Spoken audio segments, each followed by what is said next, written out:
한 소녀가 나무 상자 안에서 7년을 보냈다. 7년의 삶을 칠흑 같은 어둠 속에서 보냈다. 가로 1m, 세로 50cm, 높이 40cm가 조금 넘는 합한 상자. 이것이 그녀가 오랜 세월 동안 가졌던 모든 공간이었다. 바닥 삐걱거리는 소리와 희미한 목소리만이 정적을 깨는 것을 상상해보라. 때로는 아기의 울음소리, 때로는 그 부모의 웃음소리, 그리고 머리 위에서 들려오는 발소리. 그녀의 모든 현실은 납치범 가족이 평화롭게 잠든 침대 아래의 이 비좁은 공간으로 축소되었다. 빛도 외부 세계와의 소통도 없이 이 감옥에서 잠시 풀려났다가 다시 돌아가는 몇 분의 시간만이 주어졌다. 그녀의 식사는 최소한으로 제한되었고 물은 정해진 양만 주어졌다. 그녀는 일어서거나 어깨를 펴거나 다리를 완전히 뻗을 수 없었다. 항상 몸을 구부린 채로 지내며 몸의 모든 세포로 딱딱한 합판을 느껴야 했다. 그리고 그녀 위에서는 평범한 가정생활이 흘러갔다. 아침의 자명종 소리, 아침과 저녁 식사, 텔레비전 소리, 대화 소리. 그들은 마치 그녀가 존재하지 않는 것처럼 살았다. 하지만 그녀는 경찰 보고서에 나오는 이름 없는 소녀가 아니었다. 그녀는 콜린 스탠이었다. 이 일은 암울한 중세시대가 아닌 현대 캘리포니아에서 1977년에 일어났다. 바로 그해 5월, 그녀는 친구의 생일 파티에 가기 위해 히치하이킹을 하다가 아기를 안고 있는 젊은 부부의 차에 타게 되었다. 콜린은 차에 오르며 미소를 지었다. 그들을 보았을 때 아무런 위협을 느끼지 못했기 때문이다. 바로 그 결정이 그녀를 다음 7년 동안 그 나무 상자 안에 가두게 되었다. 하지만 그녀의 세상이 상자 크기로 줄어들기 전 그녀는 어떤 사람이었을까? 콜린 스탠은 70년대 후반의 그녀 또래의 수백 명의 다른 소녀들과 같았다. 20살의 그녀는 친구, 취미, 그리고 미래에 대한 큰 계획으로 가득 찬 삶을 살았다. 그녀의 가족은 오리건의 평범한 미국 가정이어서 부모님과의 따뜻한 관계, 저녁에 좋아하는 드라마를 텔레비전으로 함께 보는 것, 그리고 언젠가 고향 마을을 멀리 떠나 여행하는 꿈을 꾸었다.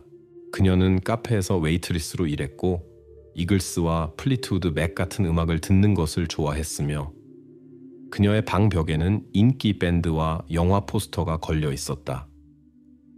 콜린의 삶에는 비극으로 이어질 만한 것이 아무것도 없어 보였다. 1977년 5월 19일은 그녀의 친한 친구의 생일이었다. 친구는 콜린의 집이 있는 오리건주 유진에서 약 400마일 떨어진 캘리포니아의 작은 마을 웨스트우드에 살았다. 길은 짧지 않았지만 콜린에게는 문제처럼 보이지 않았다. 그녀는 이미 여러 번 히치하이킹으로 친구들에게 갔었고 안전하게 하는 방법을 알고 있었다. 당시에는 그것이 평범한 일이었다. 젊은이들은 특별한 위험을 느끼지 않고 히치하이킹으로 여행했다. 콜린은 아무 채나 타는 사람이 아니었다. 그녀는 운전자와 차를 유심히 살폈고 운전하는 사람을 정말로 신뢰할 수 있다고 느낄 때까지 여러 대를 그냥 보내기도 했다. 이번에도 평소처럼 그녀는 캘리포니아를 관통하는 붐비는 I-5 고속도로에 섰다. 이미 여러 차가 멈춰 태워주겠다고 제안했지만 콜린은 왠지 모를 내적인 불편함을 느끼며 매번 거절했다. 그녀는 항상 자신의 직감을 믿었기 때문에 서두르지 않고 자신에게 딱 맞는 차가 나타날 때까지 기다렸다. 정고가 가까워지자 해가 뜨거워지기 시작했고 콜린은 더위에 서 있는 것이 지쳤다. 그녀는 아마도 돌아가서 내일 출발해야 할지 생각하기 시작했을 때 멀리서 파란색 밴 한 대가 천천히 그녀에게 다가오는 것이 보였다. 차는 완전히 평범해 보였고 의심스러운 점은 없었다. 운전석에는 젊은 남자가, 그 옆에는 여자가 앉아 있었고 뒷좌석에서는 조용한 아이들의 목소리가 들려왔다. 아기를 데리고 여행하는 가족이라는 점이 콜린의 마음을 즉시 놓이게 했다. 벤이 그녀 옆에 멈추자 여자는 정중하게 미소를 지었고 남자는 그녀가 어디로 가는지 물었다. 콜린이 웨스트우드라고 말하자 부부는 즐겁게 서로를 쳐다보았다. 알고 보니 그들은 거의 같은 방향, 아주 가까운 곳으로 가고 있었다. 모든 것이 완벽해 보였다. 콜린 앞에는 이상한 외톨이가 아니라 가장 평범한 젊은 가족이 있었다. 뒷좌석의 아이는 장난감을 가지고 놀다가 소녀를 보고 손을 흔들었다. 이것이 남은 의심을 녹여버렸다. 콜린은 담례로 미소 지으며 안도하며 문을 열었다. 그녀는 올바른 선택을 했다고 생각했다. 그 순간에는 아무런 불길한 징조도 없었고 오히려 길에서 만날 수 있는 모든 상황 중에서 가장 안전한 상황이었다. 소녀는 좌석에 앉아 배낭을 고쳐 메고 곧 친구에게 도착할 것이라는 안도감마저 느꼈다. 배는 움직이기 시작했고 창밖으로는 익숙한 캘리포니아 도로의 풍경이 스쳐 지나갔다. 콜린은 라디오와 앞에서 들려오는 조용한 대화를 들으며 긴장을 풀었다. 그녀는 아직 이 차를 선택함으로써 곧 그녀의 세상을 침대 및 나무 상자 크기로 축소시킬 일련의 사건들을 시작했다는 것을 의심하지 않았다.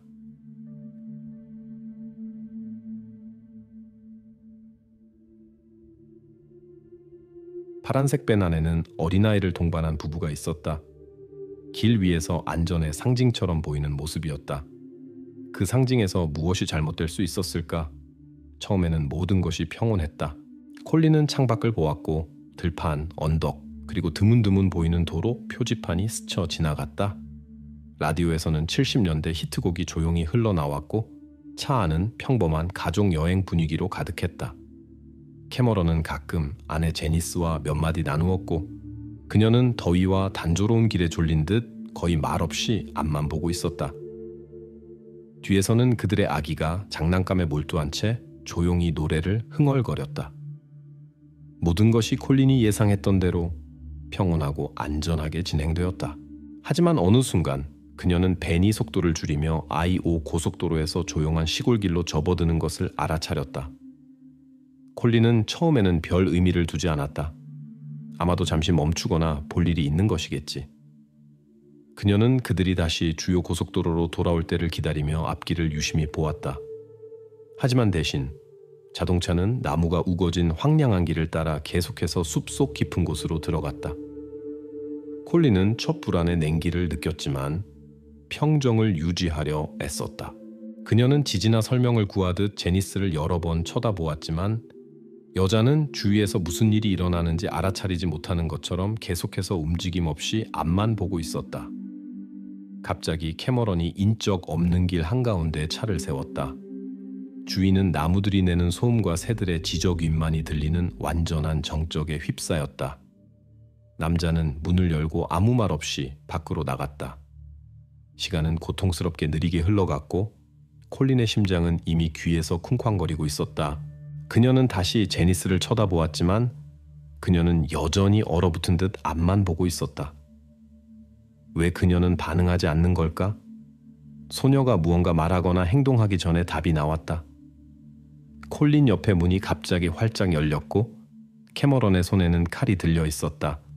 그의 시선은 차갑고 냉담했으며 마치 앞에 살아있는 사람을 보지 못하는 것 같았다. 콜린이 비명을 지를 틈도 없이 그는 그녀를 차에서 거칠게 끌어내고 칼날을 그녀의 목에 대며 조용히 하라고 명령했다. 소녀는 저항할 기회도 없이 빠르고 단단하게 묶였다. 그녀의 머리에는 시각과 청각을 완전히 차단하는 나무와 가죽으로 만든 이상한 장치가 씌워졌다.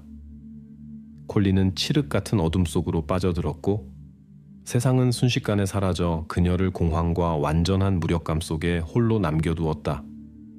배는 다시 움직이기 시작했지만 이제 그 승객은 포로가 되어 있었다.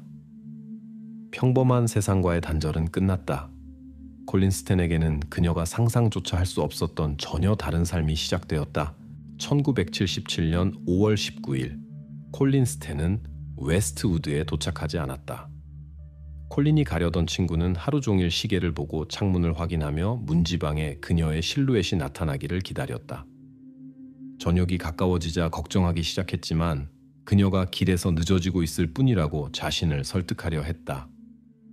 히치하이킹은 예측할 수 없는 일이며 특히 여행이 길 때는 더욱 그렇다. 그러나 밤이 오고 다음날 아침이 되었지만 콜린은 나타나지 않았다. 친구의 첫 생각은 간단했다. 경찰에 신고해야 한다는 것이었다. 그 시절에는 특히 히치하이킹으로 여행하는 젊은이들에 대해 미리부터 당황하는 것이 일반적이지 않았다. 하지만 이 경우에는 실종이 이상해 보였기 때문에 경찰은 꽤 신속하게 대응했다. 소녀는 어제 도착했어야 했지만 그녀의 흔적은 어디에도 없었다. 경찰은 소녀가 남쪽으로 이동했던 I-5 고속도로를 따라 주민들과 주유소 직원들을 신문하는 것부터 시작했다. 고속도로에서 많은 사람들이 콜린과 비슷한 사람을 보았다. 배낭을 맨 소녀, 긴 머리, 나팔바지, 그리고 밝은 색 티셔츠. 그녀는 미소와 친절함으로 기억되었지만 외모 설명 외에는 구체적인 단서를 아무도 제공하지 못했다. 그럼에도 불구하고 몇몇 증인들은 한 가지 동일한 점을 지적했다. 콜린과 매우 비슷한 소녀가 파란색 벤에 탔다는 것이다. 처음에는 이것이 특별한 단서처럼 보이지 않았다. 당시에는 수천 대의 그런 차들이 도로를 달렸고 히치하이킹을 하거나 다른 사람들을 태워주는 젊은 부부들은 아주 흔한 일이었다. 하지만 곧 경찰이 이 세부 사항에 집중하게 만든 몇 가지 우연의 일치가 나타났다. 증인들은 벤이 파란색이었고 운전자는 30대 정도의 남자였으며 그 옆에는 젊은 여자가 앉아 있었고 차 안에는 아기가 있었다는 것을 기억해냈다. 한 주유소 직원은 부부가 매우 친절하고 안전해 보였다고까지 말했다. 전형적인 가족이었어요. 의심스러운 점은 없었죠. 라고 증인들은 하나같이 반복했다. 하지만 바로 그 전형성이 가장 큰 문제가 되었다. 경찰은 벤의 소유자를 확인하고 문서를 확인하며 지역 주민들을 신문하려고 했다. 그러나 더 많은 사람들을 신문할수록 젊은 부부와 아기가 탄 파란색 벤이 캘리포니아 도로에서 거의 가장 흔한 현상 중 하나라는 것을 깨달았다. 그런 벤마다 수십 명의 소유자를 확인해야 했지만 모든 확인은 아무런 성과 없이 끝났다. 경찰은 계속해서 원점으로 돌아갔다. 그들에게는 범죄 순간의 목격자도 소녀가 어디로 사라졌는지 알려줄 흔적이나 구체적인 단서도 없었다. 있는 것이라고는 수백 건의 증언에 흩어져 있는 파란색 벤에 탄 젊은 가족의 이미지뿐이었다. 날이 갈수록 콜린을 찾을 가능성은 줄어들었고 경찰은 수사가 벽에 부딪혔다는 것을 깨닫기 시작했다. 수년 동안의 첫 번째이자 유일한 단서인 젊은 부부가 탄 파란색 벤은 일어난 일에 대한 유일한 암시로 남았다. 그러나 그것은 아무런 답도 주지 않았고 끝없는 확인과 어디로도 이어지지 않는 수십 개의 거짓 흔적만을 남겼다. 그렇게 수사는 막다른 골목에 이르렀고 콜린 스탠은 경찰과 그녀의 가족이 닿을 수 없는 곳에서 무명과 고립 속에 남겨졌다. 고모트 가도키. 젊은 부부가 탄 파란색 벤이라는 설명은 1977년에 캘리포니아에서는 너무나 일반적인 것이었다. 수사는 벽에 부딪혔다. 하지만 주된 유일한 단서가 쓸모없게 되자 경찰은 누구에게 주의를 돌렸을까? 경찰관들은 어떤 실마리라도 찾기를 바라며 지역의 유사 사건들을 찾기 시작했다. 그들은 북부 캘리포니아, 특히 1, 5 고속도로를 따라 최근 몇 년간 실종된 소녀들의 사건들을 조사했다. 곧 수사의 주목을 끈 몇몇 사건들이 발견되었다. 소녀들은 비슷한 나이에 비슷한 상황에서 실종되었지만 매번 경찰은 구체적인 단서 부족에 부딪혔다. 수사관들은 이전에 유사한 공격으로 유죄 판결을 받은 모든 지역 범죄자들을 조사하기로 결정했다. 그들은 콜린이 마지막으로 목격된 장소로부터 방형 100마일 내에 거주하는 수십 명의 남성들을 확인했다. 각자와 상세한 면담을 하고 알리바이를 확인하고 문서와 사진을 검토했다. 하지만 매번 용의자들은 소녀가 실종된 날에 완전히 다른 장소에 있었다는 것을 증명할 수 있었다. 절망감은 경찰을 더 넓은 범위의 수색으로 이끌었다. 그들은 증인들에 따르면 콜린이 실종된 날 무시했던 운전자들을 확인하기 시작했다. 혹시 그들 중 한 명이 원한을 품거나 그녀를 뒤쫓았을지도 모를 일이었다. 경찰은 차례로 남성들을 신문했지만 여기서도 모든 것이 소용없었다. 그들은 모두 히치하이커들을 돕는 평범한 사람들이었고 법 집행기관의 시야에 들어온 적이 없었다. 점차 수사관들의 열정은 식기 시작했다. 새로운 가설은 생겨나기보다 더 빨리 무너졌다. 용의자도 단 하나의 심각한 단서도 없었다. 오직 서류 더미와 수백 개의 무의미한 보고서, 그리고 찾을 수 없는 그 파란색 펜으로의 끊임없는 회기뿐이었다. 시간이 흘렀고 콜린 스탠 사건은 점점 더 먼지가 쌓여갔다. 경찰은 수사가 최종적인 막다른 골목에 이르렀음을 인정해야 했다. 몇 달 후 새로운 단서를 찾지 못하자 공식적으로 콜린 스탠 사건을 미제 사건으로 분류하기로 결정했다. 보고서는 기록 보관소로 보내졌고 그녀를 살아서 찾을 것이라는 희망은 날이 갈수록 점차 사라져갔다. 하지만 아무도 그녀가 그 시간 내내 살아 있었고 그렇게 가까운 곳에 있었다는 것을 상상조차 할 수 없었다. 꼬마크 오케트 쿨슨 와이즈인 경찰에게 콜린 스탠 사건은 미제 사건이 되었다.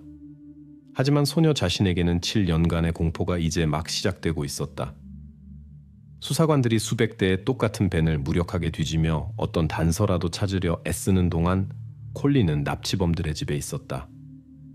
겉보기에는 세상에서 가장 평화로운 곳처럼 보이는 레드 블러프라는 평범하고 작은 마을이었다. 이웃들은 조용히 잔디를 깎고 아이들은 자전거를 탔으며 후커 가족은 다른 사람들과 전혀 다르지 않은 것처럼 행동했다.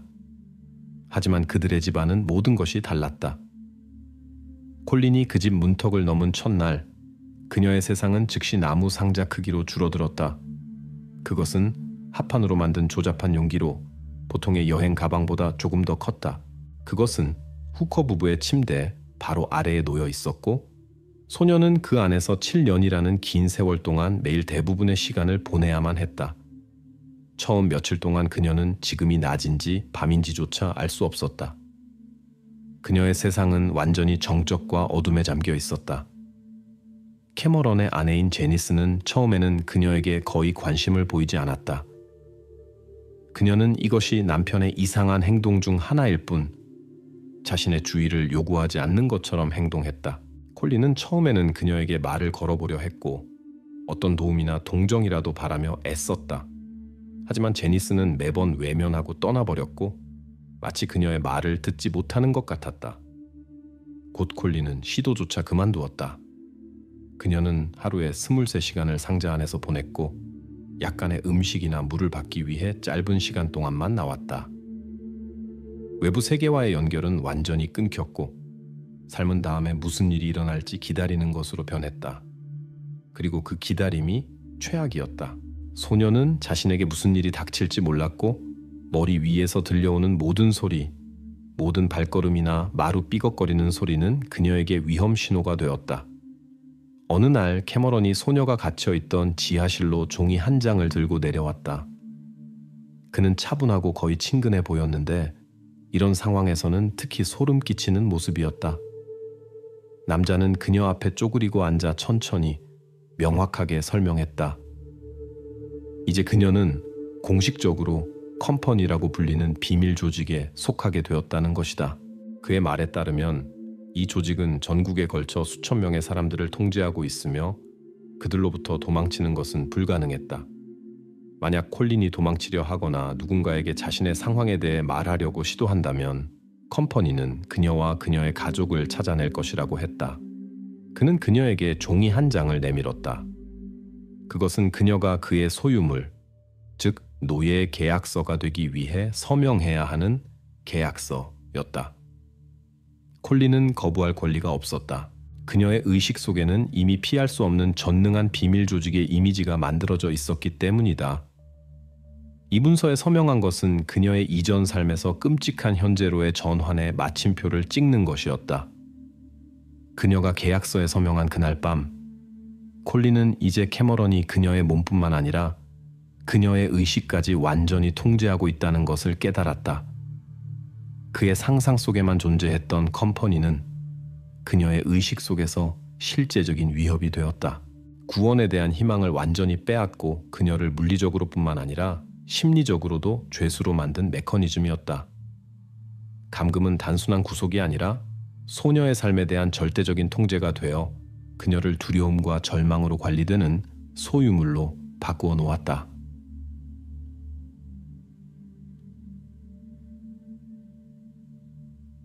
얼마 후 콜린 스탠은 그녀의 비좁은 상자에서 나와 집안일을 하고 심지어 납치범의 집에 오는 손님들과 대화하기 시작했다. 소녀가 어느 정도 상대적인 자유를 얻은 것처럼 보였다. 그런데 왜 그녀는 탈출을 시도하지 않았을까? 답은 캐머런 후커가 체계적으로 구축한 특별한 심리적 통제 시스템에 숨어 있었다. 시간이 지남에 따라 그는 콜린이 그녀의 비좁은 나무 감옥에서 나올 수 있을 뿐만 아니라 집안일을 하고 제니스와 대화하고 심지어 가족의 손님들과도 만날 수 있게 허락했다. 물론 손님 중 누구도 후커 부부가 보모라고 소개한 상냥하고 조용한 소녀가 실제로는 아무런 자유도 없는 포로라는 것을 의심하지 않았다. 캐머런은 교묘하고 일관되게 소녀의 의식 속에 그녀의 모든 발걸음이 강력한 컴퍼니에 의해 감시되고 있다는 생각을 심어주었다. 그는 콜린에게 그녀가 자신의 상황에 대해 조금이라도 암시하면 즉시 개입할 준비가 된 사람들이 24시간 내내 그녀를 지켜보고 있다고 끊임없이 상기시켰다. 남자는 심지어 그녀의 집과 가족 사진을 보여주며 감시가 현실이며 그의 병든 상상의 산물이 아니라는 것을 확인시켜주기까지 했다. 그리고 이 방법은 완벽하게 효과가 있었다. 소녀는 집에 혼자 있거나 쓰레기를 버리러 밖에 나갈 때조차 도망치려 하지 않았다. 심리적 장벽은 어떤 사슬이나 자물쇠보다 강했다. 콜린은 캐머런의 모든 말을 믿었고 탈출 시도가 그녀의 가족을 죽음으로 이끌 것이라고 확신했다. 이 확신은 그녀의 의지를 완전히 마비시켰고 감금은 더 이상 물리적 제약이 아니라 교묘하게 만들어진 완전한 통제의 환상 덕분에 계속되었다. 겉으로 보기에는 모든 것이 지극히 정상적으로 보였다. 손님들은 언제나 기꺼이 돕는 친절하고 약간 수줍어하는 소녀를 보았다. 후커 부부는 콜린이 단지 가정생활의 일부인 평범한 가족처럼 보였다. 누구도 이 평범한 장면 뒤에 맨눈으로는 볼 수 없는 깊은 심리적 함정이 숨어 있다는 것을 상상조차 할 수 없었다. 그렇게 콜린은 물리적으로 탈출할 기회를 얻었음에도 불구하고 그것에 대해 진지하게 생각조차 할 수 없었다. 캐머런이 만든 통제 메커니즘은 완벽하게 작동했고 소녀의 자유를 가로막는 유일한 장애물은 닫힌 문이 아니라 그녀 자신의 두려움이었다. 그 순간 콜린은 자신의 어떤 행동이든 필연적으로 비극을 초래할 것이라고 확신했다. 이 두려움은 어떤 물리적 장애물보다 훨씬 강했다. 데익시리 꼬카키 고 7년 동안 캐머런 후커의 통제 시스템은 문제없이 작동했다. 그는 모든 것을 완벽하게 예측한 듯했다. 하지만 그가 고려하지 않은 단 하나의 요인이 결국 이 완벽하게 구축된 감옥의 완전한 붕괴를 가져왔다. 그것은 무엇이었을까? 그 요인은 바로 제니스 후커, 그의 아내이자 공범이었다. 그녀는 지금까지 그의 모든 행동을 묵묵히 받아들였다. 제니스는 오랜 세월 동안 콜린이 점차 자유에 대한 희망을 잃고 물리적 억압뿐만 아니라 심리적 억압의 희생자가 되어가는 것을 조용히 지켜보았다. 그러나 시간이 지남에 따라 제니스의 마음속에는 더 이상 무시할 수 없는 죄책감이 쌓여갔다. 남편에 대한 그녀의 무조건적인 충성을 깨뜨린 마지막 한 방울은 캐머런의 갑작스러운 아이디어였다. 그는 콜린을 자신의 두 번째 아내로 삼고 싶다고 선언했다. 이 생각은 제니스를 공포에 떨게 했고 그녀에게 진정한 감정의 폭풍을 일으켰다. 그녀에게 이것은 더 이상 단순히 도덕적 경계를 넘는 것이 아니라 직접적인 배신이었다. 바로 그 순간 그녀는 모든 것을 다른 눈으로 보게 되었다. 수년 동안 함께 살아온 사람의 희생자가 된 여성의 눈으로 말이다. 점차 죄책감과 일어나는 일의 잔인함에 대한 인식이 우위를 점하기 시작했다.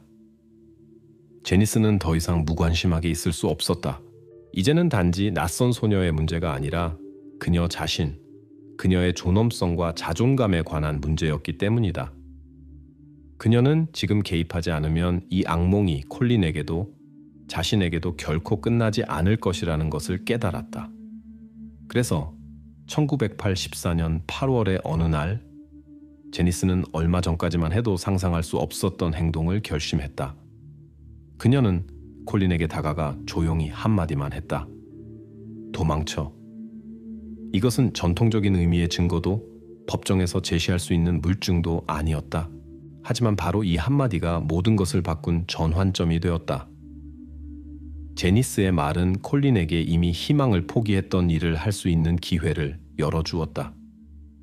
이 지옥에서 탈출하여 다시 자유로워지는 것.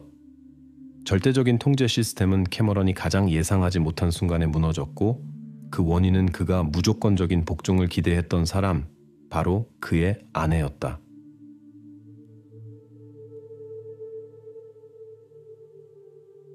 콜린 스탠의 행동은 비논리적으로 보였다. 왜 그녀는 복종했는가? 왜 기회가 생기자마자 도망치지 않았는가? 이 질문들은 재판의 배심원들 뿐만 아니라 이 이야기를 들은 모든 사람들을 괴롭혔다. 이를 이해하기 위해 수사당국은 비슷한 상황에 처한 사람에게 무슨 일이 일어나는지 설명해 줄 수 있는 전문가들에게 의뢰해야 했다. 콜린 사건을 담당한 법정 심리학자들은 그녀의 행동을 이해하는 데 도움이 되는 몇 가지 중요한 용어를 법정에 도입했다. 그중 하나는 스톡홀름 증후군이었다. 이 용어는 70년대 스톡홀름에서 발생한 은행 강도 사건 이후 생겨났는데, 당시 인질들은 납치범들에게 동정심을 느끼고 그들을 보호하기 시작했다. 심리학자들은 장기간의 감금과 생명의 위협 속에서 희생자는 무의식적으로 납치범과 자신을 동일시하기 시작한다고 설명했다. 납치범이 위험의 원천인 동시에 구원의 원천이 되기 때문이다. 콜린에게 캐머런은 동시에 주된 고문자이자 그녀의 가족에게 해를 끼칠 수 있다는 가상의 컴퍼니로부터 그녀를 보호할 수 있는 유일한 사람이었다. 법정에서 들렸던 또 다른 중요한 용어는 학습된 무력감이었다. 이것은 희생자가 여러 번의 실패한 저항 시도 끝에 물리적 장애물이 사라졌을 때조차 싸울 능력을 잃어버리는 상태다. 심리학자들은 콜린 스탠이 지속적인 심리적, 물리적 압박에 시달렸다고 지적했다. 그녀는 체계적으로 수면을 박탈당하고 식사를 제한받았으며 감각 차단, 외부 자극으로부터의 완전한 고립을 당했다. 이 모든 것이 그녀의 의지와 자존감을 파괴하여 납치범들 앞에서 절대적인 무력감에 대한 신념을 형성하게 했다. 전문가들은 예를 들었다. 이런 상황에 처한 사람은 처음에는 저항하려 하지만 곧 어떤 행동도 소용없고 심지어 위험하다는 것을 깨닫는다. 희생자의 의식 속에는 유일한 생존 전략이 완전하고 무조건적인 복종이라는 생각이 자리 잡게 된다. 콜린은 바로 그런 상태에 있었다. 그녀의 외적인 평온함과 순종은 동의의 표현이 아니라 자신의 삶에 대한 통제권을 조금이라도 유지하려는 필사적인 생존 시도였다. 따라서 전문가들은 만장일치로 결론 내렸다. 콜린의 행동은 그녀가 처한 상황의 모든 공포와 부조리를 고려할 때 완전히 합리적이었다. 그녀의 침묵의 동의는 약함이 아니라 그녀가 사용할 수 있는 유일한 생존 전략이었다.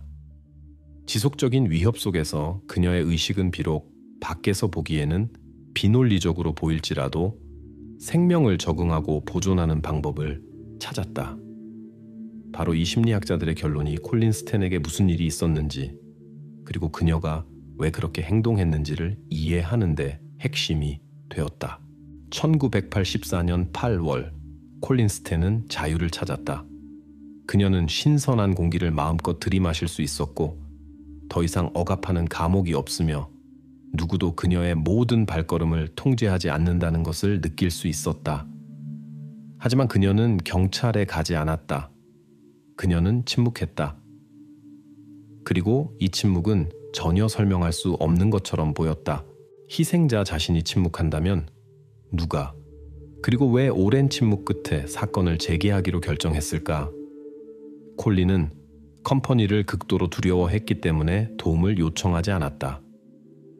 그녀는 법집행기관에 연락하는 순간 그녀의 가족이 파괴되고 자신은 다시 붙잡혀 침대 및 그 상자로 돌아갈 것이라고 확신했다. 그래서 소녀는 주목을 끌지 않고 그냥 사라지기로 결정했다. 하지만 그녀가 남겨둔 세상은 모든 것을 그렇게 쉽게 잊을 준비가 되어 있지 않았다. 바로 납치범의 아내인 제니스가 시간이 흘러 닫힌 사건의 문을 연 열쇠가 되었다. 콜린을 풀어준 후 그녀는 마치 아무 일도 없었던 것처럼 익숙한 세상으로 돌아가 이 이야기를 잊으려 한 것 같았다. 하지만 잊을 수 없었다. 제니스는 양심의 가책에 시달렸고 언젠가 남편이 다시 소녀의 뒤를 쫓을까봐 두려웠다. 그녀는 더 이상 편히 잠을 잘 수 없었고 자신을 두려워했으며 콜린을 두려워했다. 결국 제니스는 견디지 못하고 지역 신부에게 도움을 요청했다. 하지만 그녀가 들려준 이야기는 너무나 터무니없어서 처음에는 아무도 믿지 않았다. 여자는 남편이 7년 동안 침대 밑에서 소녀를 감금했고 허구의 조직을 통해 그녀를 통제했으며 포로가 풀려났지만 두려움 때문에 경찰에 가지 않았다고 주장했다. 신부는 제니스에게 법집행 기관에 연락하라고 조언했지만 그곳에서도 그녀의 이야기에 대해 엄청난 회의적인 반응을 보였다. 이 이야기는 너무나 믿기 힘들고 너무나 잔인해서 사실일 수 없다고 생각했다. 그러나 제니스는 포기하지 않았다. 그녀는 주장하며 이 사건의 직접적인 참여자만이 알 수 있는 세부 사항들을 제시했다. 상자, 집, 생활의 특이한 세부 사항, 남편이 사용했던 심리적 통제 방법 등을 상세히 묘사했다. 그리고 점차 경찰의 태도가 바뀌기 시작했다. 그녀의 이야기에는 너무나 많은 세부 사항이 있었기에 그것이 단지 환상이거나 관심을 끌기 위한 시도일 수는 없었다. 결국 경찰은 제니스의 말을 확인할 유일한 방법은 콜린 스탠을 직접 찾아 그녀와 이야기하는 것뿐이라는 것을 깨달았다. 전 공범자였던 제니스 후커의 증언은 수년 만에 콜린 스탠 납치 사건에 두 번째 기회를 준 새로운 수사의 출발점이 되었다. 이웃들에게 캐머런 후커는 조용한 제재소 직원이었다. 내성적이고 말수가 적었지만 공격성이나 이상한 점을 보인 적은 없었다. 하지만 이제 사건에는 그의 아내 제니스의 신문조서가 등장했다. 제니스는 남편의 과거에 대한 어떤 비밀을 폭로하여 그녀의 극심한 두려움과 콜린을 돕고 싶었던 이유를 설명했을까? 경찰이 기록 보관소를 파헤치기 시작하자 후커에 대한 그들의 인식을 급격히 바꾸는 세부 사항들이 드러났다. 동료들과 이웃들은 그를 내성적이고 비사교적인 사람으로 묘사했으며 그는 어떤 친밀한 접촉도 피하고 항상 약간 이상해 보였다. 하지만 아무도 이 조용한 남자의 겉모습 뒤에 그렇게 어두운 과거가 숨어 있을 것이라고는 믿을 수 없었다. 제니스는 캐머런의 삶에 콜린이 나타나기 전에 그가 다른 소녀 메리 엘리자베스 스펜비를 납치했다고 털어놓았다. 그 소녀는 콜린이 납치되기 몇 년 전에 실종되었고 그 사건은 오랫동안 잊혀진 또 다른 미제 사건이 되어 있었다. 제니스는 처음부터 메리 엘리자베스에게 무슨 일이 일어났는지 알고 있었지만 남편에 대한 두려움 때문에 침묵을 지켰다고 고백했다. 그녀는 캐머런이 자신이 한 일에 대해 자랑하며 그녀가 말을 듣지 않으면 비슷한 일이 그녀에게도 일어날 수 있다고 위협했다고 말했다. 제니스는 수년간 이 끔찍한 비밀을 간직하며 점차 희생자에서 공범자로 변해갔다. 하지만 캐머런이 콜린을 두 번째 아내로 삼을 계획에 대해 이야기했을 때 제니스에게는 다시 메리 엘리자베스의 이미지가 떠올랐다. 그녀는 더 이상 침묵할 수 없다는 것을, 이것이 과거의 악몽이 반복되는 것을 막을 유일한 방법이라는 것을 깨달았다. 이제 제니스가 콜린을 도우려는 동기는 완전히 새로운 의미를 갖게 되었다. 이것은 단지 과거의 실수를 바로잡거나 죄를 씻으려는 시도가 아니었다. 이것은 콜린의 운명이 언젠가 메리 엘리자베스의 운명처럼 비극적으로 끝날 것이라는 진정한 두려움이었다. 제니스는 이 끔찍한 사건의 연쇄를 끊을 유일한 방법은 경찰에게 자신이 하는 모든 것을 말하는 것뿐이라는 것을 깨달았다. 이 증언은 사건 전체를 뒤집었다. 후커의 과거는 그의 잔인함과 폭력성을 최종적으로 확인시켜 주었다.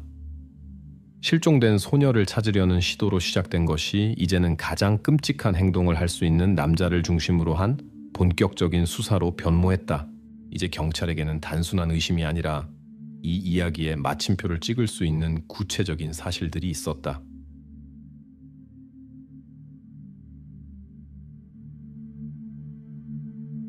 체포될 때 캐머런 후커는 완전히 침착했다. 그는 이 순간을 오랫동안 준비해왔고 설득력 있는 이야기를 미리 생각해 둔 것 같았다.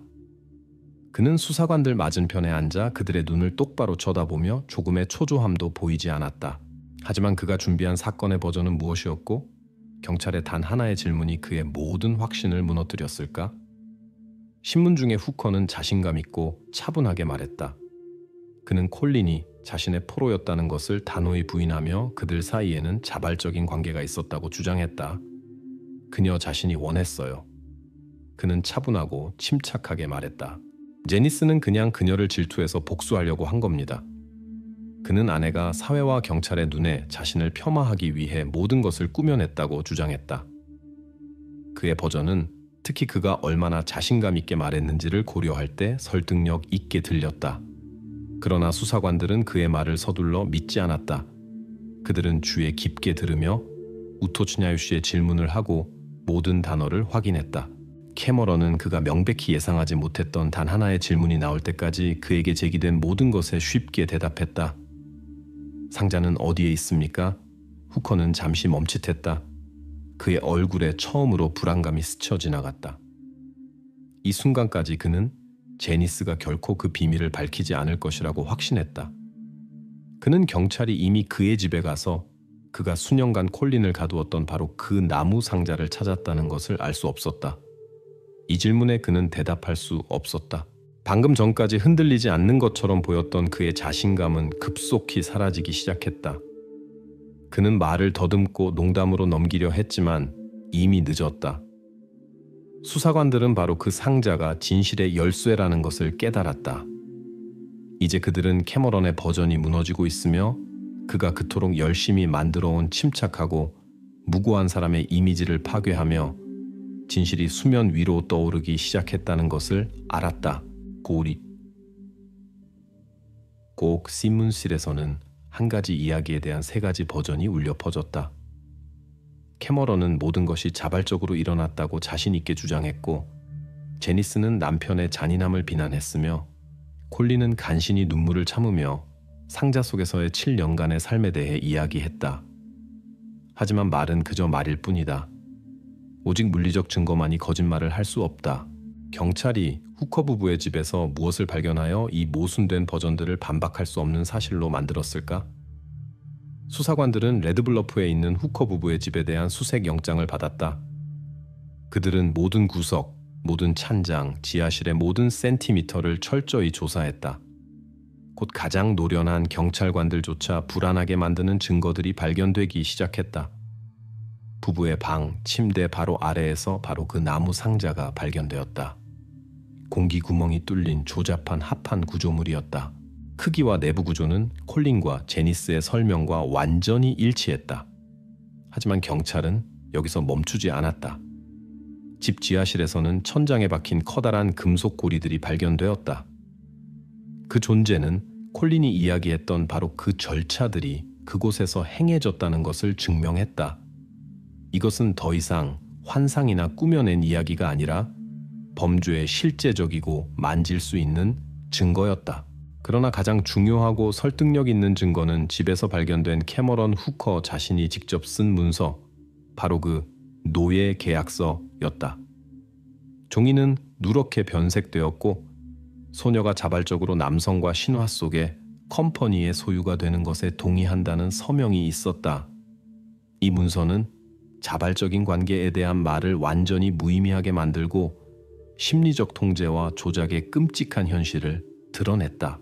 이 세 가지 요소, 상자, 고리, 문서는 콜린과 제니스의 증언과 너무나 완벽하게 일치하여 가장 냉소적인 의심마저도 사라졌다. 이제 경찰은 신문실에 있는 세 사람 중 누가 진실을 말하는지 추측할 필요가 없었다. 물리적 증거 자체가 명확한 답을 주었다. 바로 이 순간이 진정한 돌파구가 되었다. 이제 수사팀 앞에는 완벽한 조합이 있었다. 희생자의 증언, 공범의 확인, 그리고 반박할 수 없는 물적 증거. 캐머런 후커의 모든 방어는 그의 말과 자신감에 기반을 두고 있었지만 하루 만에 무너져 내렸다. 이제 그에게 남은 것은 침묵하며 수사관들이 그의 정교하게 구축된 거짓말을 하나씩 파괴하며 사실들을 펼쳐놓는 것을 듣는 것뿐이었다.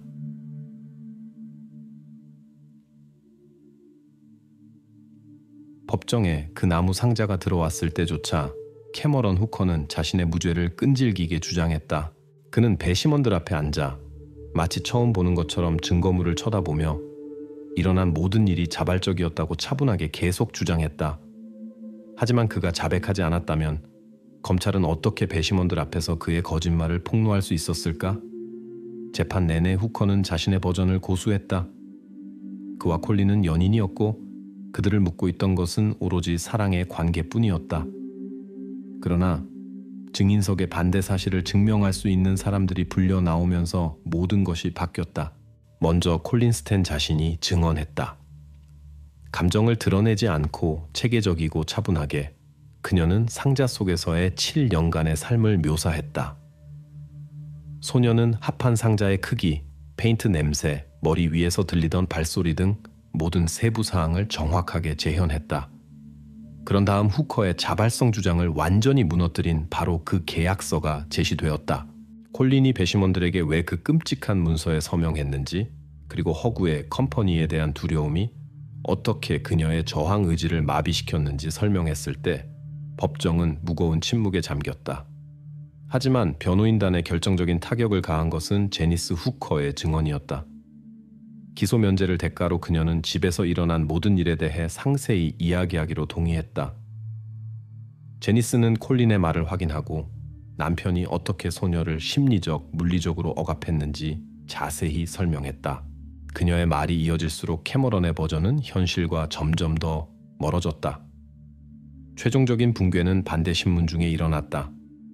후커의 변호사는 콜린과 제니스의 말에서 사소한 모순이라도 찾으려 했지만 단 하나의 사실도 반박하지 못했다. 그들의 이야기는 세세한 부분까지 완전히 일치했다. 이 사건의 참여자들만이 알 수 있는 세부 사항들이었다. 이 순간 후커의 거짓말은 수사팀뿐만 아니라 참석한 모든 사람에게 명백해졌다. 피고인의 변호는 완전히 무너졌다. 이제 사건의 결과는 명확했고 배심원들은 더 이상 의심의 여지가 없었다. 재판 과정에서 흩어진 사실들이 제시되었다. 나무 상자, 서명된 계약서, 신비로운 컴퍼니, 집안일. 하지만 이 세부 사항들은 어떻게 하나의 시스템으로 맞춰졌을까? 거의 물리적 강제 없이 7년 동안 소녀를 감금하는 것이 어떻게 가능했을까? 배심원들과 이 사건을 지켜본 모든 사람들에게 일어난 일에 대한 명확하고 완전하며 연대기적인 그림을 구축할 필요성이 명백해졌다. 이 이야기는 1977년 5월 콜린 스탠이 아기를 안고 있는 부부의 파란색 밴에 순진하게 올라타면서 아주 평범하게 시작되었다. 그러나 바로 그날 그녀의 삶은 급격하게 변했다. 캐머런 후커가 그녀를 공격하고 묶어서 자신의 침대 밑 비좁은 나무 상자에 가두었다.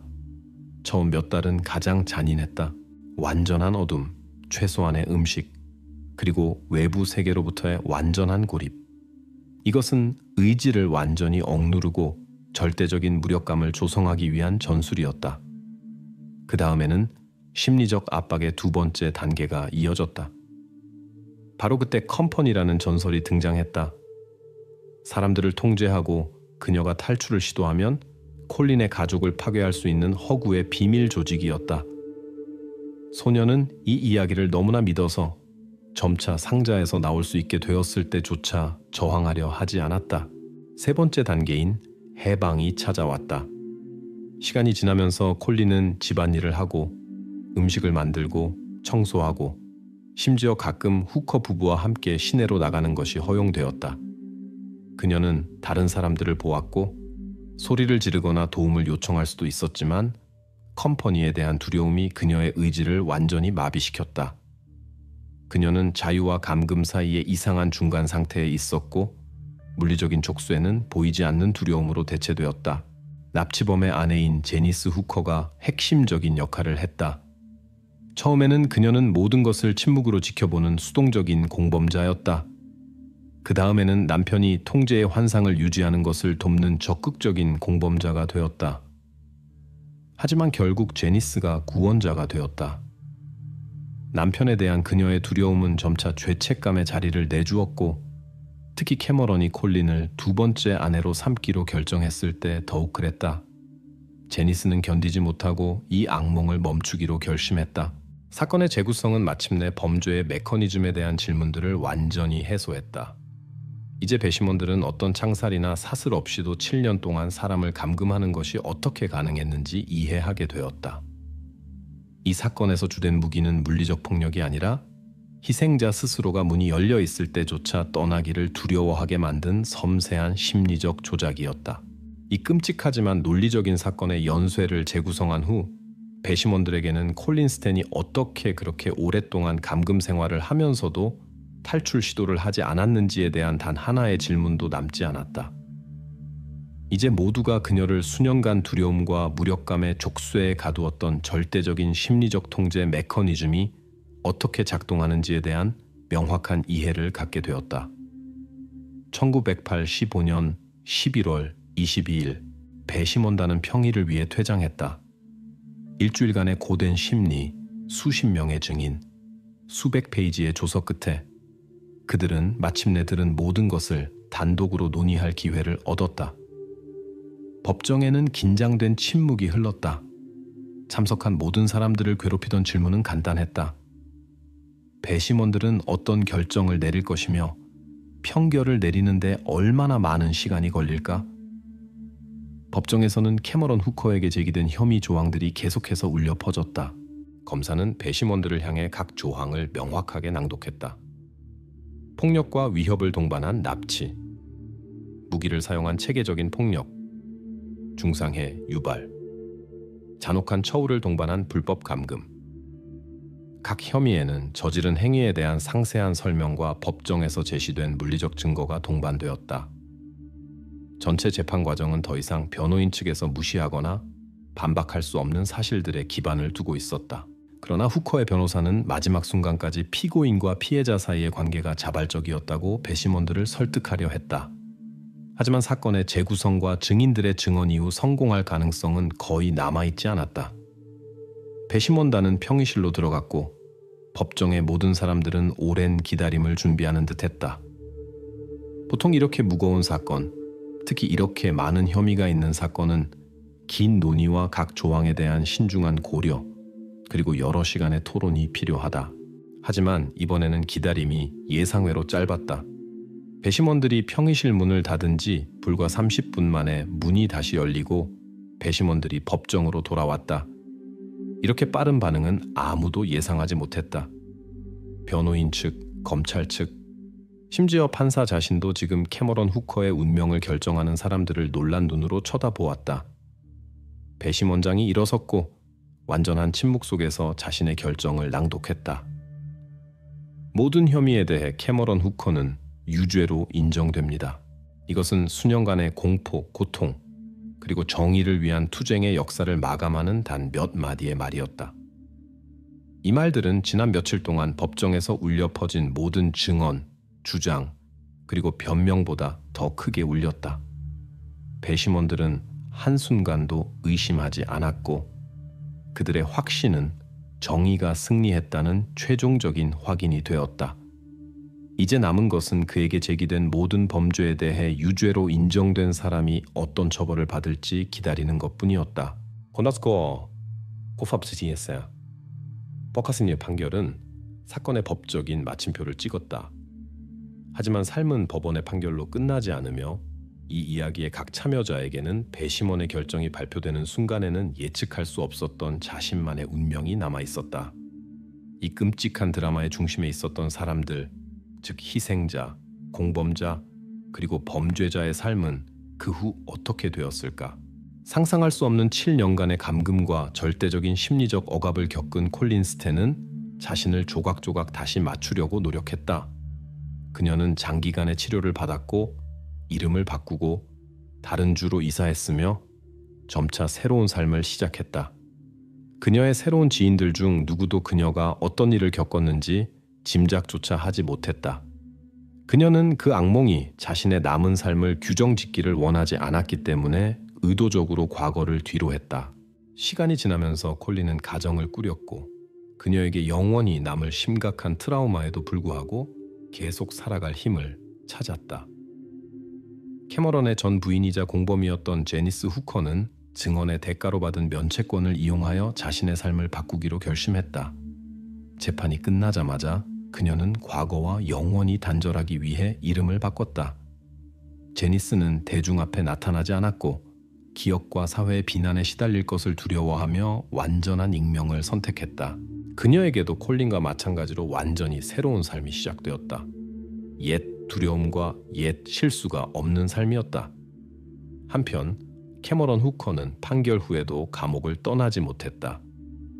철창 안에서 그의 삶은 점차 꺼져갔고 그는 저지른 일에 대한 뉘우침이나 후회를 표현하지 않은 채 사망했다. 그의 죽음은 모든 질문에 대한 답이 되지 못했다. 오히려 그의 죽음으로 가장 끔찍한 질문 중 하나가 해결되지 않은 채 남았다. 그에게 다른 희생자들이 있었을까? 경찰의 모든 노력에도 불구하고 이에 대한 설득력 있는 증거는 발견되지 않았다. 이 질문은 후커의 역사를 연구하는 사람들을 불안하게 하며 그가 무덤으로 어떤 다른 비밀들을 가져갔는지에 대해 생각하게 만들며 공중에 떠돌았다. 따라서 콜린 스탠의 이야기는 재판 순간에 끝난 것이 아니라 훨씬 나중에 끝났다. 그리고 법적인 마침표는 찍혔지만 감정적이고 심리적인 투쟁은 판결이 내려진 날 법정에 앉아있던 사람들이 상상할 수 있었던 것보다 훨씬 더 오래 계속되었다.